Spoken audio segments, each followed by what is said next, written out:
Elm bizə nə veribdi? Biz daha mı yaxşı yaşamağa başladıq doğrudan da? Məsələ, qadınlar indi paltar yumurlar, paltar yuyan maşın yuyur. Doğrudan mı vaxtının çoxsunu indi uşağına əsirləyir? Instagramdan asılır. İnsanların gündə 15 dəqiqə ibadət eləməyə özü üçün vaxtı yoxdur. Deyir, vaxtım yoxdur. Dil öyrənməyə vaxtı yoxdur. Kitab oxumağa vaxtı yoxdur. Amma indi bizim texnikamız var. İnsanlar yaradıcılıqla məşğuldular. İnsanlar çox özgür oldular. Münasibətlərinə çoxmu var? Heç kimin insani münasibətlərə zamanı qalmadı.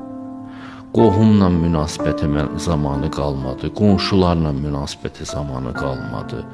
İnsanlar tənhalaşdıqca tənhalaşır.